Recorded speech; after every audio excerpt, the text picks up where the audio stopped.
Hello guys welcome back again our blog. अनि आज चाहिँ म टक्क जानु लागेको छु खेतमा अलिकति मकै काटेर ल्याऊँ भनेर होइन। आज चाहिँ मम्मीको खेत मर्दाखेरि अनि मम्मीले खाना खानुहुन्न, त्यो भएर चाहिँ मकै ल्याउनु पर्ने हुन्छ, हरियो मकै। अनि हाम्रो चाहिँ खाने बेला भइसकेको छ, त्यो भएर चाहिँ टक्क लिन जानु लागिरहेको छ होइन। हेर्दै गरौँ हाम्रो खेत त होइन के कस्तो आएर अहिले चाहिँ म खेतमा छु होइन। अनि यो घाँटीमा चाहिँ मैले के लाग्यो भन्दा 500 नि त अहिले मकै बोक्नु पर्ने हुन्छ, 500 भनेर कम्मरमा लाउनु पर्ने सल चाहिँ मैले घाँटीमा ल्याइरहेको छु होइन। अब मकै ट्याक्क काटौँ, धेरै लाँदैन बोक्दैन पनि सक्दैन। अब हरियो काँक्रो कोर्याम मकै बारी दर्याम भन्ने होइन, ट्याक्क लाएर मलाई चाहिँ मकैको चिन्ता हुँदैन, पहिला सुरु काँक्रोकै चिन्ता लाग्छ होइन। यही काँक्रो भएर मात्रै हो क्या मलाई हेताउनु लागेको चाहिँ। आउँदिन बोट चाहिँ रहेछ ए म्याच झन्डै लडे ए काँक्रो गाइस, काँक्रो उही मादर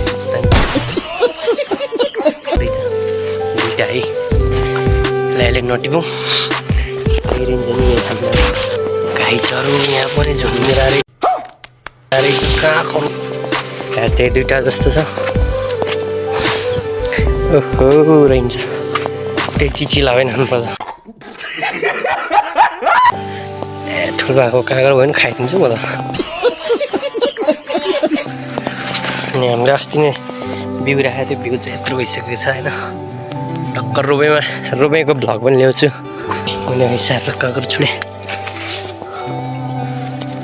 यहाँ त कुहिएछ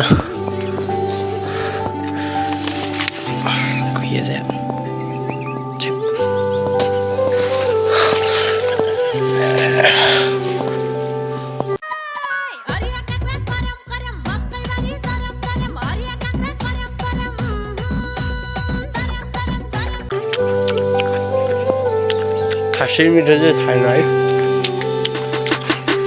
ए हो हरियो काँक्रो कोर्याम मकै बारी दर्याम।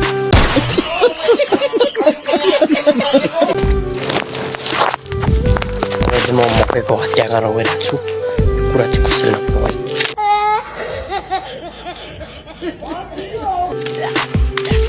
ल गाइजहरू मेरो भारी चाहिँ टक्क रेडी भइसकेको छ होइन। अनि मुन्टा नि आइसक्यो, भारी चाहिँ सानो छ, काँक्रो चाहिँ हातै बोक्रिन्छ। अनि अब चाहिँ टक्क लाएर घर जानुपर्ने हुन्छ।